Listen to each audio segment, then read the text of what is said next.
Baik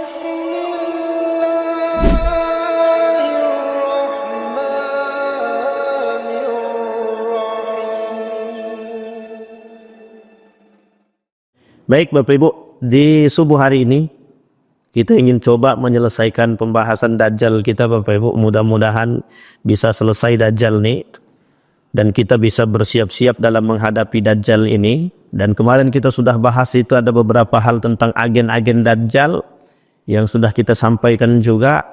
Dan memang pembahasan Dajjal ini Bapak Ibu sekalian yang berbahagia bukan hanya di sini saja. Di seluruh dunia pembahasan Dajjal ini selalu tersampaikan. Bahkan di setiap nabi pun tidak ada yang melewati pembahasan Dajjal, itu tidak ada. Semua nabi mulai dari Nabi Adam sampai Nabi Muhammad semuanya membahas tentang Dajjal dan memberitahu. Kenapa mereka memberitahukan Dajjal ini kepada yang lain? Padahal zaman mereka jauh Pak, jauh sekali zaman itu.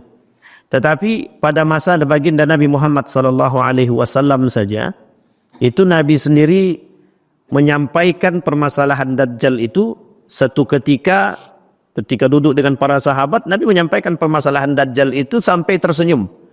Tapi tersenyumnya Nabi itu mengatakan kepada sahabat itu sebenarnya bukan tersenyum dalam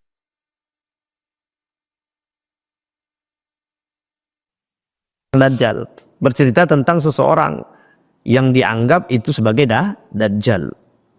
Maka Bapak Ibu sekalian yang berbahagia, kalau kita kumpulkan hadis-hadis Dajjal itu secara sifatnya, itu hadis-hadis Dajjal itu cuma terbagi pada dua hal saja.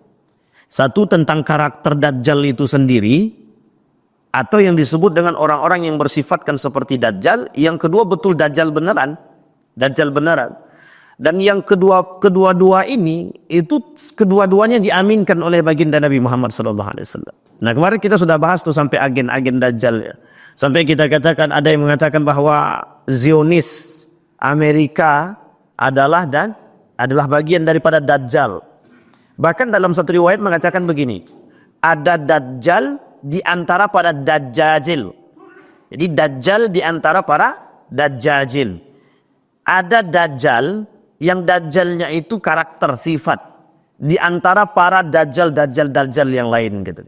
Ternyata masih ada namanya Dajjal Akbar yang lebih besar nanti, Dajjal utamanya gitu deh. Nah Dajjal utamanya ini yang kemudian dipersoalkan oleh para ulama, tetapi yang paling berbahaya kata para ulama bukan hanya sekedar Dajjal Akbarnya nanti, Dajjal yang beneran datang. Bahkan yang paling penting untuk diawasi itu Dajjal sebelumnya gitu. Maka bahasa ini sebenarnya sudah ada pada masa Nabi. Jadi kalau kita ada mendengar orang-orang memang Dajjal kau ni Dajjal kata dia, itu sebenarnya masa Nabi sudah ada. Sudah ada pada masa baginda Nabi Muhammad SAW. Satu ketika baginda Nabi Muhammad SAW itu didatangi oleh para sahabat Nabi termasuk Umar bin Khattab. Sampai-sampai Umar bin Khattab itu sangat-sangat percaya sekali. Datang seorang pemuda ke kota Madinah. Dan di kota Madinah tersebut, orang-orang menganggap pemuda ini, itu dengan karakter dia yang suka berdusta, dianggap Dajjal. Sampai-sampai Umar bin Khattab mengatakan ini Dajjal beneran ini. Dajjal beneran. Namanya Ibnu Siyad. Jadi ada beberapa nama yang sekitar tiga nama lah. Tiga nama ini pernah terjadi di masa baginda Nabi Muhammad SAW. Dan mohon maaf pada salah satu di antaranya itu ada yang dianggap keraguan-raguan Nabi tentang bahwa dia betul Dajjal atau bukan. Nabi loh. Kata Nabi ini Dajjal atau bukan. Ya, Nabi saja ragu. Tapi kemudian ada cerita yang lain nanti. Dia ada tiga. Maka salah satunya Ibnu Siyad. Ada namanya Abu Khuza'ah. Abu Khuza'ah juga terjadi. Masa Nabi masih hidup mengatakan bahwa ini orang mirip kali dengan Dajjal ini. Karakternya mirip, tingginya mirip, pendeknya mirip, pendeknya mirip, hitamnya mirip, rambutnya mirip. Cuman tidak mata dia tidak satu. Nah, tapi kata Nabi, ketika ada orang yang bernama Ibnu Siyad itu dikatakan sebagai seorang Dajjal, karena apa? Karena dia punya karakter sifatnya itu sama. Apa sifatnya yang sama seperti Dajjal? Pendusta. Dan dustanya itu sudah keterlaluan. Sehingga disebut oleh Dajjal. Oh ini orang Dajjal beneran. Sampai Umar bin Khattab mengatakan ketika melihat Ibnu Siyad tadi, ya Rasulullah, betulkah ini Dajjal? Sampai Nabi bingung. Apa kata Nabi kepada para sahabat? Saya pun ragu apakah ini betul Dajjal atau bukan. Tapi kalau dia Dajjal, matanya tidak satu. Dajjal tidak punya istri, tapi dia punya istri. Dajjal tidak punya anak, tapi dia punya anak. Tapi secara sifat kok sama. Nah, sehingga muncul pernyataan, ada orang-orang yang mengatakan Dajjaluna kadzabun. Ada manusia yang Dajjal. Tapi bukan Dajjal secara benaran. Tapi Dajjal secara sifat. Ibnu Siyad. Kemudian ada yang kedua namanya Abu Khuza'ah. Sama, Abu Khuza'ah itu juga sama. Abu Khuza'ah itu dalam hadis lain dikatakan sama. Beliau ini, tapi hadis ini dhaif yang untuk Abu Khuza'ah ini. Agak lemah hadisnya. Sampai Abu Khuza'ah ini dianggap sebagai Dajjal juga. Karena rajin dusta tadi. Memang dusta itu menjadi makanan harian gitu. Sehingga kalimat Dajjaluna kadzabun itu disebut oleh Nabi karena kelak akan muncul orang-orang yang salasuna kadzab. Yang akan muncul kata Nabi kelak di akhir zaman itu 30 pendusta, dan 30 pendusta itu diibaratkan sebagai seorang Dajjal. Itu bahasa kiasan Bapak Ibu. Apa bahasa kiasannya? Kelak akan muncul para Dajjal sebelum Dajjal beneran muncul katanya. Nah, ini saking berbahayanya Dajjal itu. Sehingga memang yang ditakutkan Nabi bukan hanya sekedar Dajjal saja. Nabi saking takutnya dengan Dajjal, tapi ada yang lebih takutkan oleh Nabi. Bahkan mohon maaf, ada ulama yang rajin berdusta, yang memang mukanya dianggap sebagai orang alim, hatinya bukan alim, atau pendusta, dia dengan kealiman dia berdusta.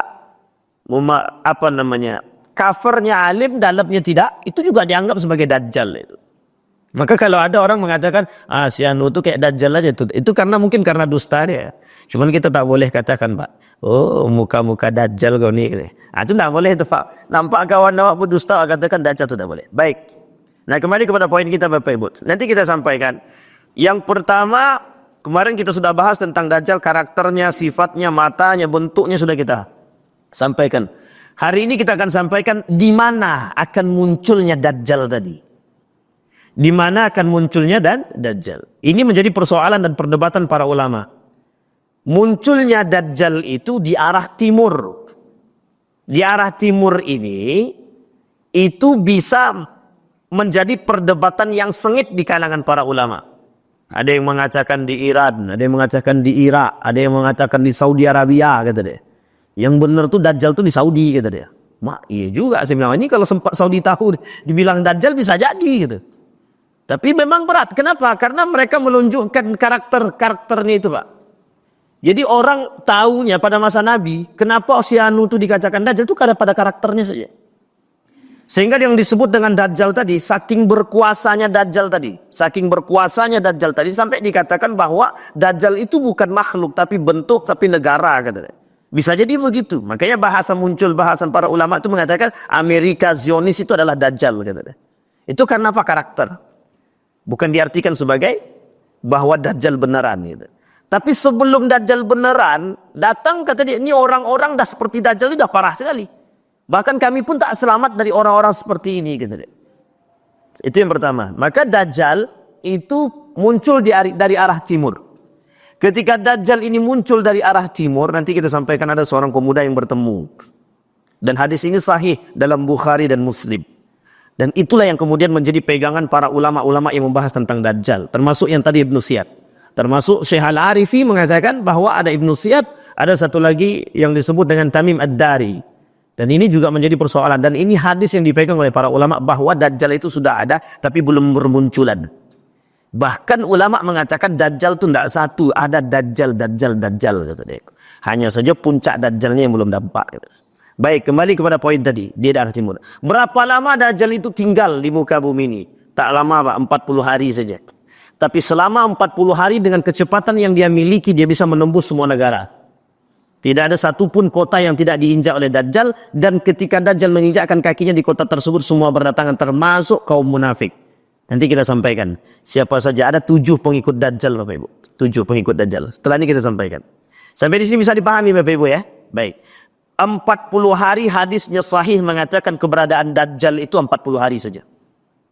Tapi selama 40 hari apa yang dilakukan oleh Dajjal? Manipulasi manusia. Apa yang dilakukan dia dalam memanipulasi manusia? Tunjuk mayat hidup, tunjuk langit turun hujan, tunjuk pohon jadi emas. Ini bukan cerita dalam Wali Songo ya, tapi ini beneran, beneran. Berbicara Dajjal yang dari kampung datang. Di tangannya ada dua, satu api, satu lagi, saya lupa, satu lagi api, satu lagi air.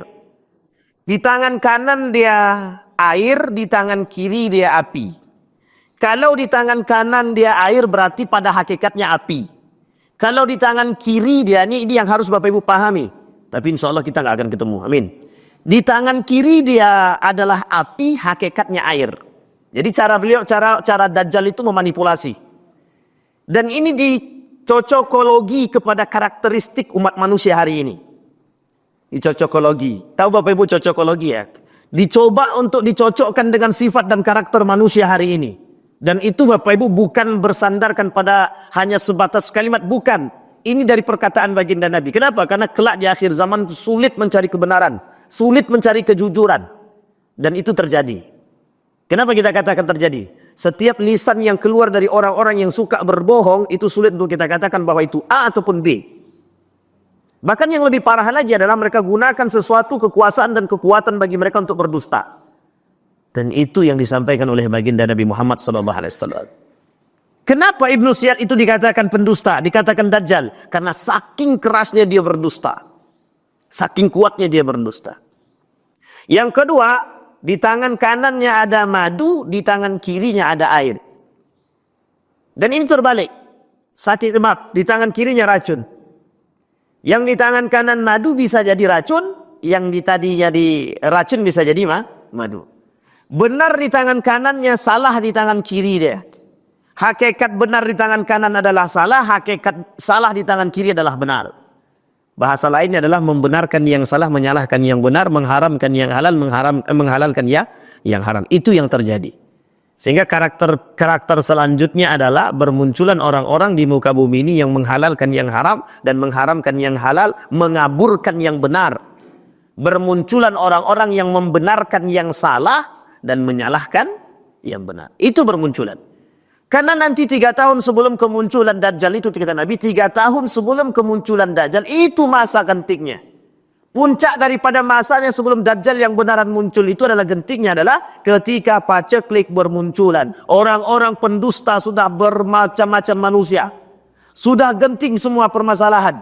Korupsinya merajalela, pezinahannya merajalela, ribanya merajalela. Sudah tak terhindarkan lagi. Sehingga muncul murkanya Allah, Allah berikan paceklik di masa 3 tahun itu. Nah, ketika masa paceklik itu bermunculan, Dajjal datang, yang tadinya paceklik nggak jadi paceklik lagi. Yang tadinya tidak turun hujan, ditunjuknya ke atas langsung turun hujan. Sehingga dengan kehebatan itulah kemudian orang-orang menganggap Dajjal itu adalah orang alim, orang soleh, orang pintar. Bahkan Dajjal menganggap diri dia ketika itu adalah Tuhan. Sekarang ada enggak manusia yang menganggap dirinya Tuhan? Menganggap secara lisan tidak. Menganggap secara karakter, menganggap secara sifat, menganggap diri dia lebih baik daripada yang lain, lebih kuat daripada yang lain, lebih kuat daripada Tuhan, ada? Ada orang-orang yang sok berkuasa sehingga menafikan keberadaan Allah, itu Tuhan baru itu namanya. Dia tak mengatakan diri dia Tuhan, tapi sifat dia dah kayak Tuhan. Kalau bukan karena aku, tidak akan jadi. Itu Tuhan tuh. Karakter-karakter Tuhan baru begitu. Orang-orang yang menganggap diri dia menafikan keberadaan Allah. Dia tak tahu. Nah, baik. Kembali kepada poin tadi. Sehingga 40 hari. Selama 40 hari dia bisa melakukan apapun. Dan bisa memanipulasi manusia dengan karakter dia, dengan sifat dia, dengan kehebatan dia. Ketika ini terjadi disampaikan oleh baginda Nabi Muhammad SAW. Tidak ada satupun para sahabat yang tertawa. Tidak ada satupun sahabat yang tertawa. Ketakutan. Apa kata para sahabat? Ketemu enggak ya kami? Dalam hati mereka berkata, kami ketemu enggak ya? Kami ketemu enggak?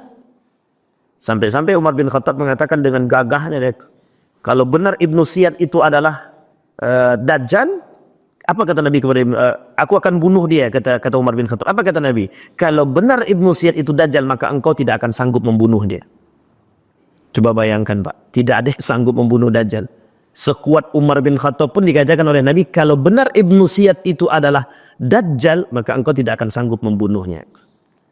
Karena memang betul Bapak Ibu, Dajjal itu bukan main, bukan tandingan manusia biasa. Dajjal itu bukan tandingan itu. Orang alim saja bisa tertipu dan terpedaya dengan bahasa Dajjal saja. Baik.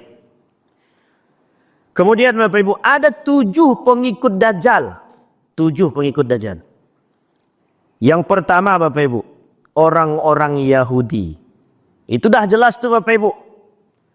Nah, jadi kalau seandainya Bapak Ibu mau kaitkan juga dengan tadi yang disebut dengan Zionisme, Israel, Yahudi, Amerika, bisa-bisa saja memang kita kaitkan. Tapi dalam ilmu kait-mengkait. Bukan dalam ilmu beneran. Tetapi secara karakteristik ilmu ini cocok. Dari para pengamatan para ulama yang memang pengamatan dalam aspek sejarah dan sosiologi, mereka katakan cocok. Memang karakter itu ada pada diri orang-orang Yahudi. Karakter itu juga ada pada diri orang-orang Amerika. Hari ini yang memegang Amerika siapa? Bukan orang Amerika. Yang memegang Amerika itu adalah Yahudi. Makanya siapa hari ini, siapa yang naik jadi presidennya terpilih? Donald Trump. Donald Trump itu sudah jelas anteknya Yahudi. Apa kata Donald Trump? Kami dan Israel itu bersahabat. Artinya apa? Saya akan mati-matian membantu Israel. Itu sudah pasti Bapak Ibu. Dan kenapa? Jangan tanyakan kenapa.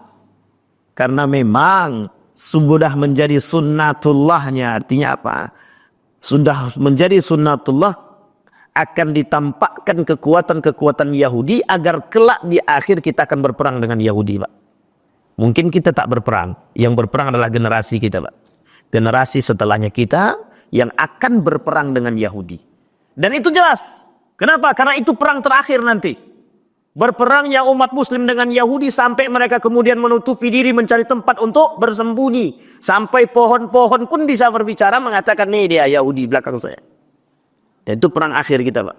Perang akhir kita. Maka orang yang berdekatan, salah satu pengikut daripada Dajjal tadi adalah orang-orang Yahudi. Apa kata Anas bin Malik meriwayatkan bahwa Rasulullah SAW bersabda, kelak Dajjal akan diikuti oleh 70.000 orang Yahudi dari Asbahan. Tahu Bapak Ibu di mana Asbahan ini? Asbahan ini salah satu daerah yang ada di Khurasan. Khurasan ini salah satu kota yang ada di Iran. Di mana Bapak Ibu? Di Iran. Hari ini sudah ditemukan Bapak Ibu. Di Iran itu ada satu daerah yang isinya lebih dari 70.000 orang Yahudi. Jadi jangan salah Pak, perkataan Nabi tidak ada yang tidak terbukti. Dan orang inilah yang bahkan menjadi pendukungnya. Makanya penguatnya bisa jadi Dajjal itu datang dari sana karena ada pendukungnya tadi. Itu yang mengatakan. Ulama yang mengatakan datangnya dari timur, dianggap timur itu adalah salah satunya adalah Iran. Maka salah satu perkataan mereka adalah dikarenakan kelak yang akan mengikuti adalah Asbahan. Orang-orang Yahudi yang tinggal di Asbahan. Di daerah Khurasan. Kemudian Khurasan itu yang berada di Iran. Jangan salah Bapak Ibu. Renaissance. Tahu Renaissance Bapak Ibu? Renaissance itu pertumbuhan, perkembangan, dimunculnya ilmuwan-ilmuwan muslim. Itu pada masa itu Bapak Ibu. Irak dan Iran. Jangan salah, bermunculan ilmuwan-ilmuwan muslim itu pada masa kepemimpinan siapa? Daulah Abbasiyah. Di mana tempatnya Daulah Abbasiyah? Salah satunya Irak. Irak. Baghdad itu di mana? Di situ Bapak Ibu. Jadi jangan salah, Renaissance kata orang itu adalah bermunculannya para ilmuwan-ilmuwan muslim dan berkembangnya peradaban Islam itu kembali hidup itu pada masa itu. Irak, Iran punya cerita. Lu kok enggak di Saudi Arabia? Memang bukan Saudi Arabia. Imam Al-Ghazali asli Saudi bukan? Ibnu Taimiyah bukan? Imam Ibnu Khaldun bukan? Al-Biruni bukan? Al-Jabar bukan? Ilmuwan muslim semua. Bukan dari Saudi Arabia. Coba bayangkan, bukan dari Saudi Arabia. Maka bermunculan Pak, jangan salah. Khurasan itu salah satu pencetak kader-kader terbaik. Tapi, ada tapinya. Dari situ juga Bapak Ibu. Dari situ juga akan muncul yang menyesatkan, yang merusak. Apa kata ulama Syiah? Tadi malam jam 2 saya terbangun, kemudian saya coba baca kembali materi ini, takut ragu saya. Tapi dapat ada sedikit pencerahan. Yang saya buka ternyata malah websitenya orang Syiah. Astagfirullah, salah buka. Ternyata saya buka websitenya. Tapi saya dapat cerita situ. Salah satu yang mereka katakan adalah sangat masuk akal sekali.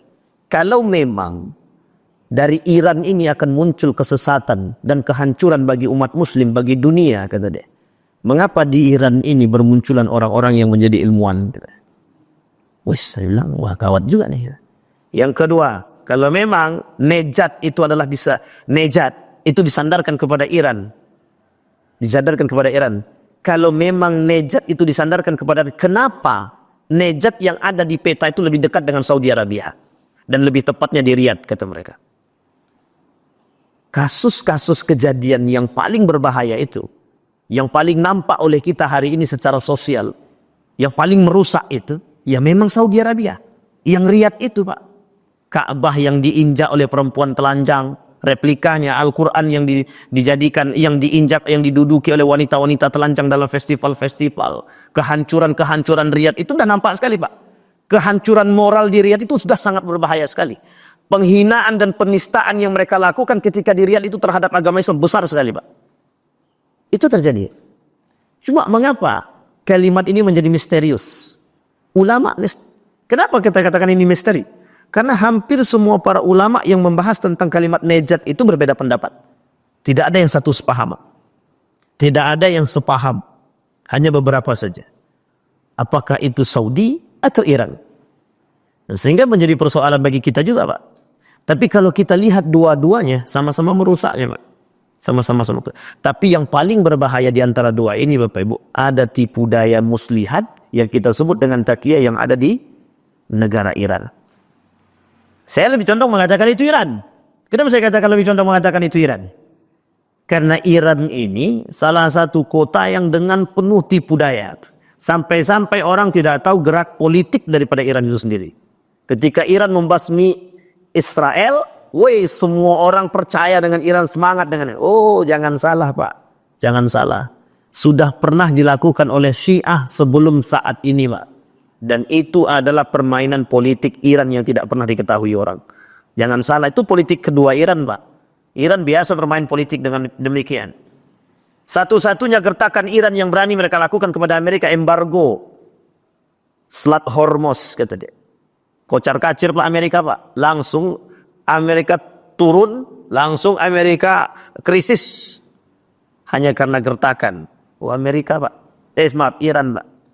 Ketika diancam oleh Saudi Arabia, tidak boleh lagi masuk ke Saudi Arabia, tidak boleh berhaji, tidak boleh melakukan umrah. Apa kata mereka? Santai saja. Santai saja. Mereka buat propaganda yang lain. Akhirnya Saudi berantem dengan Yaman. Kemudian berantem lagi dengan yang lain. Terjadi Saudi dengan Amerika konflik. Itu penyebabnya mereka, Pak. Bukan salah. Jangan salah dengan gerak politik daripada Iran itu. Rusak, Pak. Berbahaya. Iran itu berbahaya. Sangat berbahaya sekali. Maka ini dalam pandangan.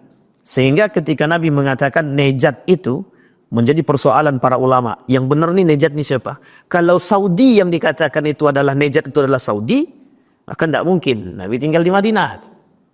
Tapi kalau dilihat dari peta, posisi nejat itu sangat berdekatan dengan Madinah. Sebelah utaranya Madinah.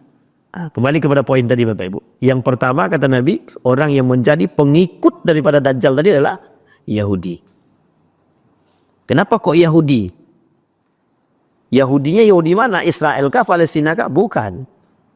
Karena umat muslim ini akan berangkat ke Palestina, Pak. Satu-satunya tempat yang paling aman di muka bumi ini kelak adalah Palestina.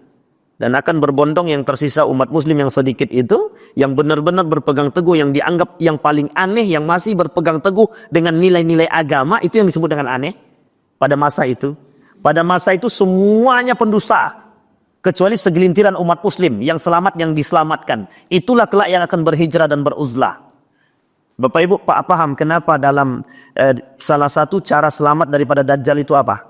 Membaca surat Al-Kahfi. Baik, poin utama dari surat Al-Kahfi itu apa? Poin utamanya, Pak. Apa dari surat Al-Kahfi itu? Tentang apa nih Al-Kahfi ini? Al-Kahfi tentang apa? Seorang cerita tentang pemuda. Apa yang dilakukan oleh pemuda tadi? masuk ke dalam gua. Ngapain dia?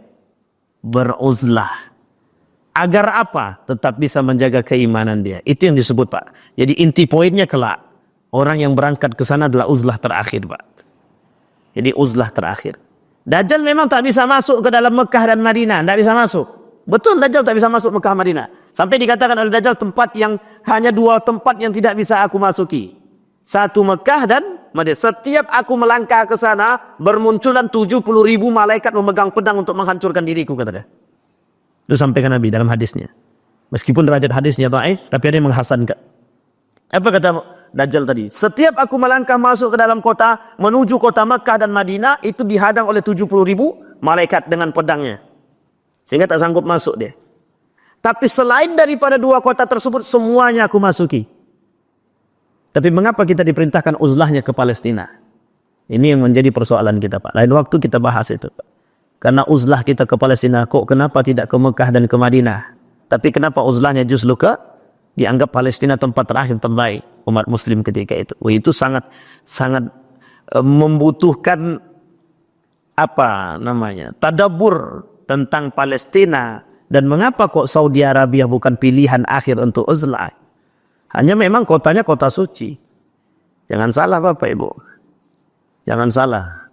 Di kota suci, memang kota sucinya ada, Mekah dan Madinahnya. Tapi jangan salah, di situ kan sudah banyak itu Abu Jahal, Abu Lahab dan Abu Gosok yang lain itu kan banyak di situ. Abu-abunya itu. Orang munafik di sana, Pak. Di Madinah itu sebelum dibersihkan oleh Nabi, sebelum diusir oleh Nabi, isinya manusia munafik semua. Nabi di situ. Ketika Nabi sampai di Madinah, manusia munafik sudah kita bahas kan 30 karakter orang munafik tadi. Orang-orang munafik itu tinggal di Madinah sama Nabi. Sebelum mereka pada akhirnya membuat ulah, kemudian diusir sama Nabi. Setelah diusir sama Nabi, termasuk Abu Ubaidah bin Salul. Abu Ubaidah bin Salul itu gembong munafik itu bukan diusir lagi, mau dibunuh, kabur, lari. Sehingga bukan meninggal di Madinah. Bersih Pak Madinah ketika itu. Tapi kelak di akhir zaman, subhat sekelilingnya Pak. Ingat Pak ya, subhat sekelilingnya. Sekeliling kota Madinah dan kota Mekah itu akan bermunculan para subhat-subhatnya Pak. Akan bermunculan subhat-subhat, karakter-karakter yang buruk dan lain sebagainya. Dan kelak akan dihancurkan oleh Allah. Di situ Bapak Ibu. Baik, poin yang kedua. Kelompok yang kedua yang akan mengikuti Dajjal. Khawarij. Khawarij kan sudah tidak ada. Neo-Khawarijnya ada. Khawarij memang sudah tidak ada, tapi karakter-karakter Khawarij itu ada. Orang yang menganggap diri dia paling benar. Khawarij itu Pak. Darah selain daripada mereka itu darahnya halal. Khawarij. Kami hanya berhukum dengan Al-Quran. Khawarij. Misal, mereka menafikan sunnahnya, menafikan hadis Nabi. Mereka tak percaya dengan para ulama, tak percaya dengan Nabi. Ya sama itu Khawarij itu, karakter Khawarij itu. Yang keempat, mereka selalu menganggap diri mereka dan perkataan mereka paling benar. Yang kelima, mereka suka mentakfir. Itu Khawarij. Saya tak mau katakan ini cocokologi, bukan. Tapi itu perkataan Nabi. Salah satu karakternya orang Khawarij itu adalah mengkafirkan orang.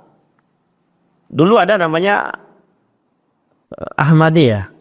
Ahmadiyah, tahu Bapak Ibu Ahmadiyah ya? LDII. Tahu Bapak Ibu LDII? Untung selamat LDII sekarang. Kalau sempat kembali kepada masa dahulu habis tuh. Langsung disesatkan. Masuk masjid kaki awak pun nipelnya. Bukan kaki sih, bekas. Bekas kaki kita pun nipelnya. Ada cerita unik tuh, masuk saya di Yogyakarta Pak. Masuk saya ke dalam masjid. Rupanya masjidnya dari DII. Keluar dari masjid itu dibersihkan ya. Saking najisnya kaki kita. Apa kata mereka? Selain daripada mereka itu semuanya najis katanya. Selain daripada golongan mereka semuanya najis. Tapi sekarang tak begitu lagi. Khutbah Jumatnya aja pakai bahasa Arab. Mau paham tak urusan lah katanya. Yang penting khutbah bahasa Arab sesuai dengan apa yang terjadi pada masa baginda Nabi Muhammad SAW. Pada masa Nabi kan bahasa Arab ijalah, itu bahasa mereka. Kalau sempat dibawa ke sini, semua misalnya pakai khutbah Jumatnya di sini pakai bahasa Arab. Kira-kira paham tak tuh? Yang paham anak pesantren Pak. Yang paham yang bisa bahasa Arab, yang nggak bisa bahasa Arab, yang nggak paham. Bermunculan tuh. Nah Khawarij di sini adalah karakter, bukan Khawarij orang-orang Khawarijnya, tapi karakter-karakter manusia menyerupai Khawarij. Bahkan hari ini disebut dengan Neo Khawarij. Orang-orang yang begitu menyerupai sifat-sifat karakter-karakter Khawarij. Apa karakter Khawarij sudah kita sampaikan, Pak? Yang tadi. Salah satu di antaranya adalah suka mengkafirkan orang. Dan ini Bapak Ibu terjadi. Sudah mulai menampakkan diri orang-orang yang suka mengkafirkan orang lain. Bahkan hukum takfiri terhadap orang lain itu hukumnya haram. Kecuali orang yang berilmu terhadap orang yang berilmu. Nah, kalau sekarang kan tidak. Tidak berilmu dia mengkafirkan orang, kafir kau ini tak masuk neraka, tak masuk surga orang macam kau ini. Dan dia pula yang punya surga, dia pula yang punya neraka sekarang kan. Bisa mengkafirkan orang, bisa memasukkan orang ke dalam surga dan neraka. Besoklah kita daftar. Sampai sini paham Bapak Ibu ya. Ini karakter Pak. Khawarij. Nabi bersabda bahwa akan tumbuh pemuda yang fasih membaca Al-Quran, kata Nabi. Tapi cuma sampai di tenggorokan. Mereka tidak paham, kata Nabi. Setiap kali sekelompok dari mereka muncul, maka pantas dihancurkan, kata Nabi. Sampai dalam hadis yang lain dikatakan dalam satu riwayat, dalam satu kitab, judulnya Mauqiful Fitan. Intal ulama itu. Apa kata Nabi dalam hadis itu? Kata Nabi, kalau kalian ketemu dengan orang seperti ini, kata Nabi, bunuh, kata Nabi. Ingat Bapak Ibu ya. Tapi bukan di sini. Itu masa Nabi. Kalau nampak Bapak Ibu orang yang suka mengkafirkan, kita bunuh, kita masuk penjara. Sampai sini paham? Karena ada kebebasan setiap orang beragama. Hanya saja kita juga dijaga oleh undang-undang. Apa undang-undang? Sesat. Aliran kalau dianggap aliran sesat. Kalau tak dianggap aliran sesat, selamat. Sampai di sini paham? Kita yang membunuh masuk penjara. Tapi Bapak Ibu, begitu kata Nabi? Iya. Kalau ketemu dengan kelompok seperti itu, kata Nabi, berantas. Habisi. Itu Nabi yang ngomong. Tapi bahasa ini, itu untuk waktu itu. Karena setiap negara punya kebijakan. Artinya apa? Apa yang lebih baik? Sekalipun yang bermunculan itu hanya sedikit, habisi. Gimana cara menghabisinya? Jangan kasih tempat. Jangan kasih tempat. Kalau dikasih tempat, berarti selamatlah Pak. Apa yang selamat? Selamatlah menikmati. Maka apa? Tidak ada satu orang awam pun yang tidak akan terpedaya dengan perkataan mereka. Kita ambil contoh. Ada namanya Harura. Harura ini salah satu daerah perbatasan Irak. Ketika Ali bin Abi Thalib pulang daripada perang Siffin. Pulang. 200 lebih yang keluar dari barisan Ali itu. Mereka keluar dari barisan Ali, tidak ikut sama Ali pulang ke Irak atau Kufah. Mereka pergi ke perbatasan-perbatasan Pak, di daerah-daerah Irak tadi Pak. Di situ bermuncul salah satu daerahnya namanya Harura. Disitulah munculnya kaum-kaum Khawarij. Siapa mereka? Orang-orang pinggiran Pak. Orang-orang pinggiran, mohon maaf yang ketika itu disebutkan yang agamanya pas-pasan. Tapi ketika didatangi orang yang fasih membaca Al-Quran, hafal Al-Quran, mengerti Al-Quran, menjadi sangat diagungkan sehingga mereka semua terpedaya. Nah, ketika bahasa mereka sampai kepada kaum awam tadi, apa yang mereka sampaikan? Kita harus berpegang teguh kepada Al-Quran. Kembalilah kepada Al-Quran dan Sunnah. Betul apa tak betul? Sama Pak. Itu bahasa yang zaman dahulu Pak. Jadi bahasa yang hari ini kita dengar itu sama bahasanya dulu. Bahasanya kaum Khawarij dahulu. Kenapa kok bisa begitu Bos? Memang begitu Pak. Dalam sejarahnya begitu. Sampai apa yang dilakukan oleh Ali bin Abi Thalib. Yang unik daripada karakter Khawarij ketika itu Bapak Ibu.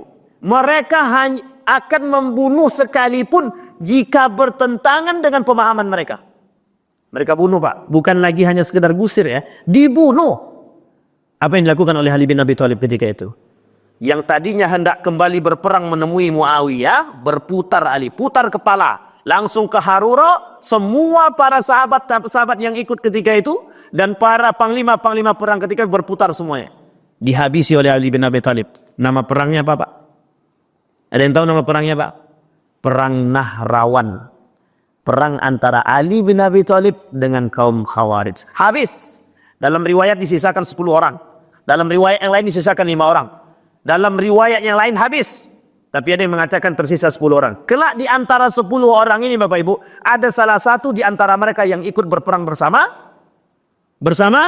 Al-Husain. Yang ikut menjadi tulang punggung propaganda terhadap Al-Husain. Yang kelak yang akan ikut membunuh Al-Husain. Coba bayangkan Pak. Khawarij. Khawarij itu begitu Pak. Muka dua dia. Entah muka tembok entah muka dua kita tidak tahu tuh. Pokoknya mukanya lah. Berbahaya apa tak berbahaya Khawarij ini? Bahaya. Sekarang jika ada yang mirip seperti ini, juga saya sampaikan karakternya, Pak. Saya sampaikan nih. Fasihnya lebih fasih dia daripada awak lagi. Solatnya lebih rajin daripada kita. Mohon maaf, itu bahasanya Nabi mengatakan. Setiap di jidat mereka ada tanda. Di jidat mereka ada tanda. Pakaian mereka rapi. Balhum awab. Tapi mereka itu orang-orang awak. Kenapa awam? Mereka hanya dicuci otaknya, Bapak Ibu.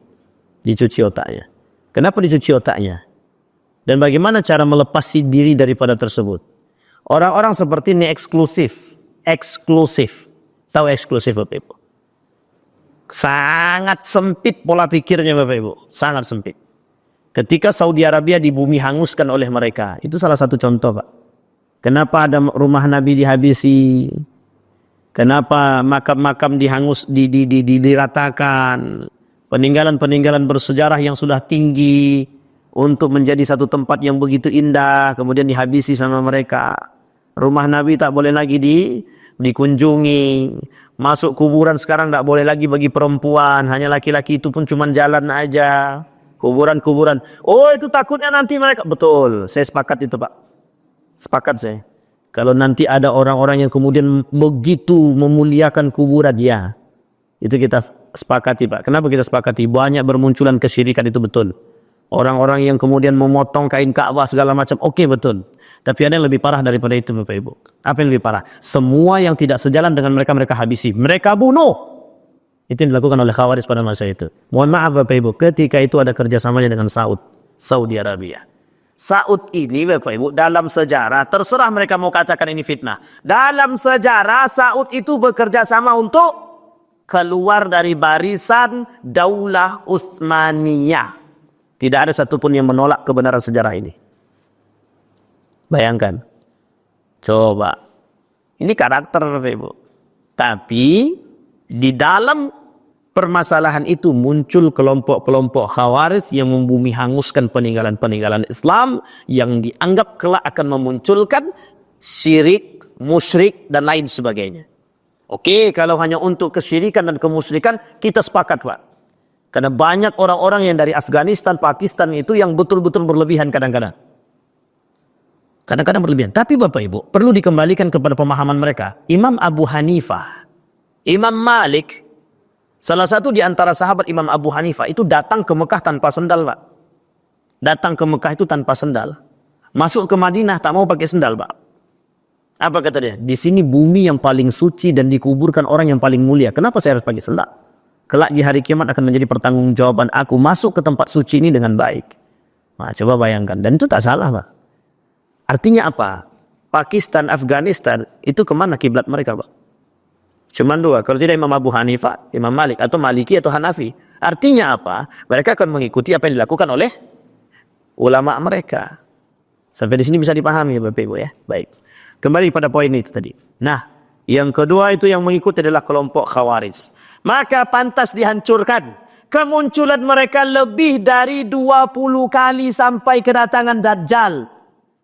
Sudah paham sampai sini, Bapak Ibu? Lebih dari 20 kali mereka akan bermunculan. Artinya apa kalau lebih dari 20 kali? Pertama kali kapan? Kapan pertama kali, Pak? Masa Ali bin Abi Thalib. Setelah itu muncul lagi Al-Husain. Al-Husain, Pak. Pada masa Al-Husain itu. Setelah itu Khawarij akan bermunculan dengan gaya-gaya mereka. Yang baru. Sampai hari kiamat, Pak. Sebelum Dajjal datang. 20, Pak. Ini kalau kita runut baru 3, Pak. Masih berapa kali lagi muncul? Masih baru 3 baru. Kalau 3 berarti 17 kali lagi, Pak. Kalau memang betul 20. Artinya apa? Akan sering bermunculan, Pak. Kaum-kaum Khawarij. Berarti sekarang udah muncul Khawarij, Ustaz. Tengok-tengok lah. Kalau memang ada yang mirip-mirip karakter dia, ya saya tak katakan mereka Khawarij. Tapi kalau mirip-mirip karakternya, mungkin. Tapi mudah-mudahan kita diberikan kekuatan. Artinya apa? Kita diberikan kacamata yang baik untuk melihat, Pak. Itu yang paling penting. Melihat dengan iman, melihat dengan mata, melihat dengan hati, bukan melihat dengan nafsu. Yang kita takutkan, mohon maaf. Oh, itu Khawarij itu. Karena kebencian kita berlebihan, malah kita kebalik Pak. Awak pula yang khawarij nanti. Kalau kita sama dengan mereka, berarti kita beda tipis saja Pak. Mereka membenci, kita membenci. Mereka menyakiti, kita menyakiti. Mereka membunuh, kita membunuh. Berarti beda tipis kan? Berarti sama kedua-duanya sama-sama khawarij. Terus bagaimana cara kita memberantasnya Bapak? Caranya jangan kasih panggung. Jangan kasih tempat. Jangan perhatikan mereka. Allah sebut dalam Al-Quran, jangan duduk bersama mereka. Kalau kalian duduk bersama mereka, idzan antum mithluhum, kata Allah. Kalau kalian duduk bersama mereka, kalian beda tipis dengan mereka, kata Allah. Wah, ini berat Pak. Ini kalau Dajjalnya begini bahas nih Pak. Entah kapan-kapan selesainya. Dajjal. Itu yang kedua. Baru kedua. Ditarik kesimpulan salah satu pengikut Dajjal adalah Khawarij. Sebuah gambaran umum bagi orang-orang yang dungu. Tidak mengetahui dengan baik ajaran-ajaran Islam yang benar. Betul Pak. Khawarij itu, mereka akan menganggap apa yang mereka bawa itu paling betul. Dan tidak akan mau mereka menerima yang lain Pak. Kita ambil contoh. DII-TII. Saya tak katakan DII-TII ini Khawarij ya.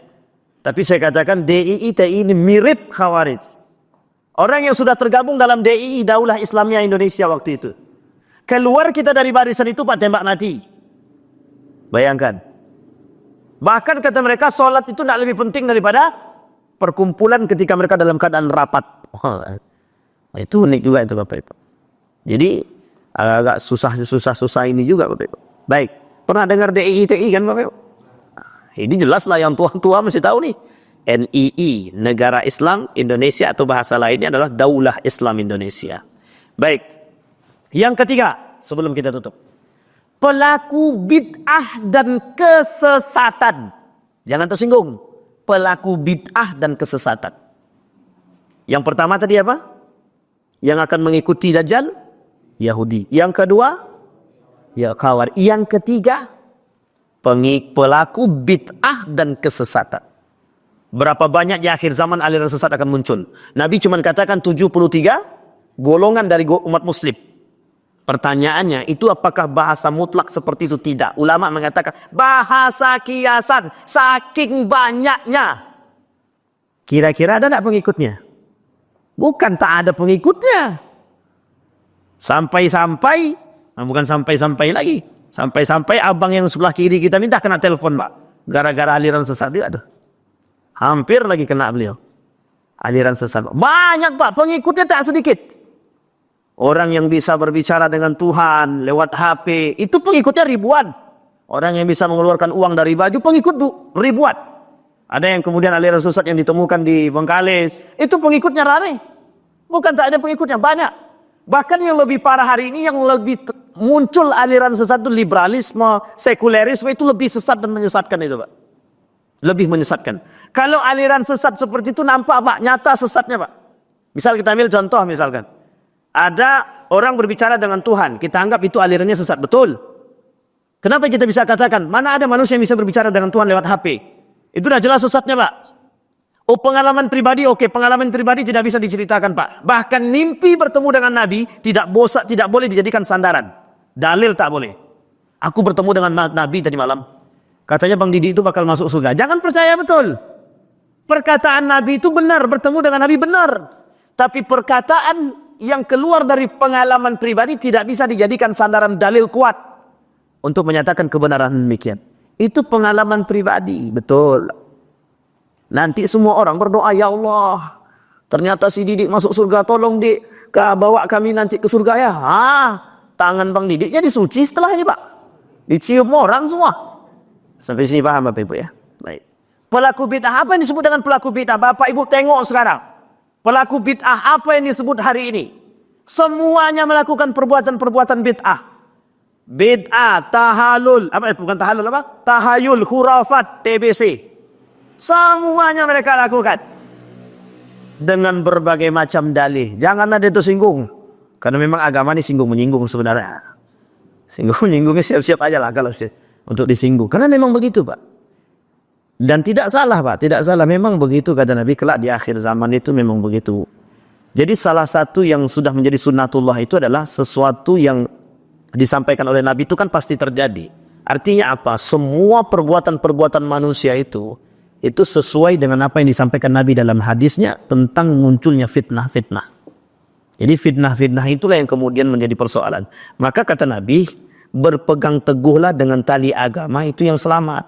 Makanya kelak orang yang berpegang teguh itu dianggap dengan aneh. Bapak sholat, rajin ke masjid itu paling aneh kelak di akhir zaman. Kalau sekarang ini tak. Tidak, bapak ibu masih aman lah, insya Allah masih aman. Karena masih banyak yang ke masjid. Uang di dalam masjidnya masih banyak yang subhat dan fitnahnya Pak. Oh iya, dalam masjid saja ada fitnah, apalagi di luar masjid. Sampai di sini paham Bapak Ibu? Huzaifah Ibnul Yaman radhiyallahu anhu pernah mendengar sabda Nabi bahwa setiap umat ada majusinya. Setiap umat ada majusi. Bapak Ibu saya tanya, apa itu majusi? Agama apa dia majusi itu? Agama yang menyembah api. Sekarang pertanyaannya adalah apa yang disebut dengan menyembah api? Kenapa Nabi kemudian mengatakan majusi?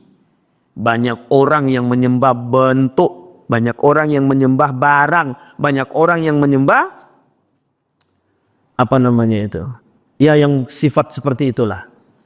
Dulu api, sekarang ada pohon, ada matahari dulu kan begitu.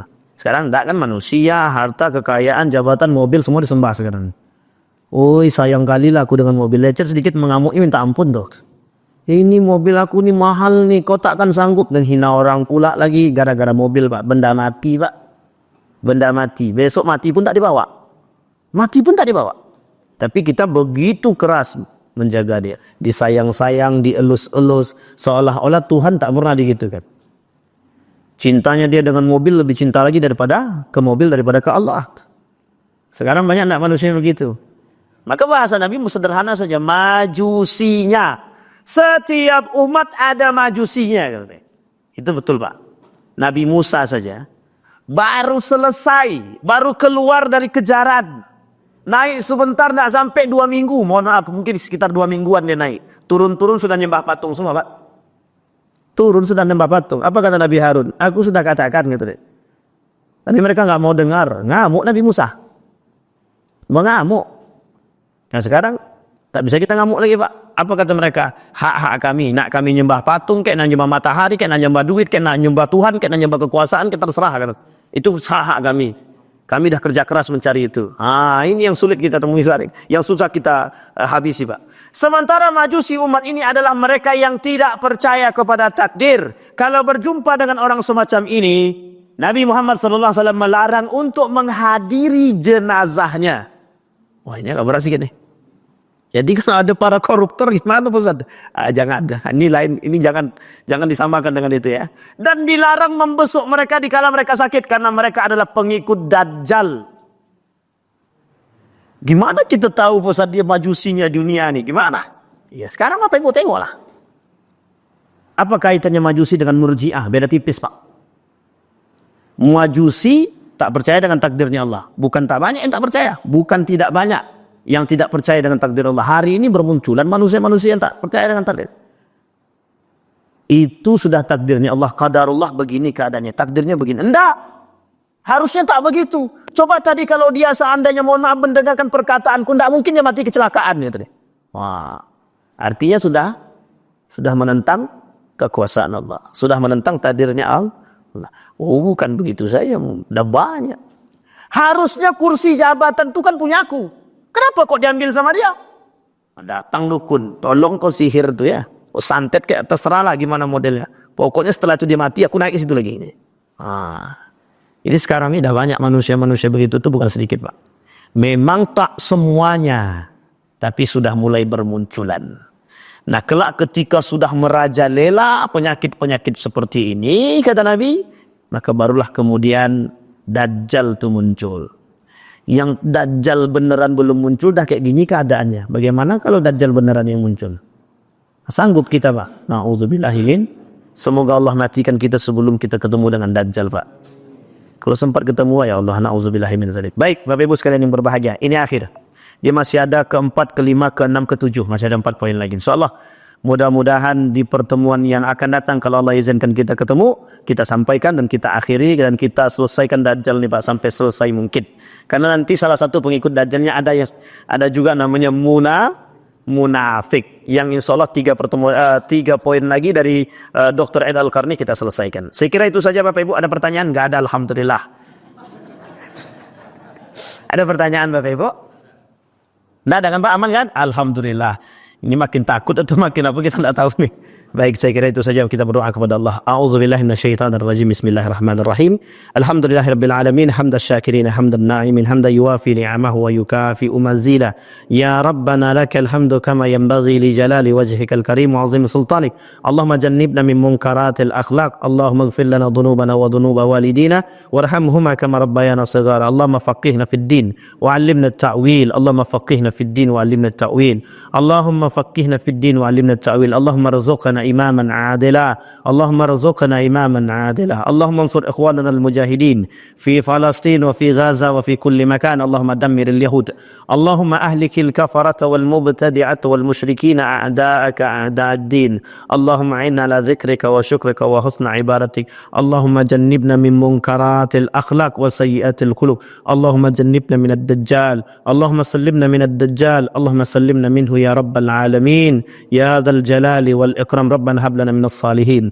اللهم اجعل القرآن العظيم ربيع قلوبنا ونور صدورنا وجلاء أحزاننا وذهاب همومنا وغمومنا. اللهم اختمنا بحسن الخاتمة ولا تختمنا إلا بحسن الخاتمة. ربنا آتنا في الدنيا حسنة وفي الآخرة حسنة وقنا عذاب النار والحمد لله رب العالمين. السلام عليكم ورحمة الله وبركاته.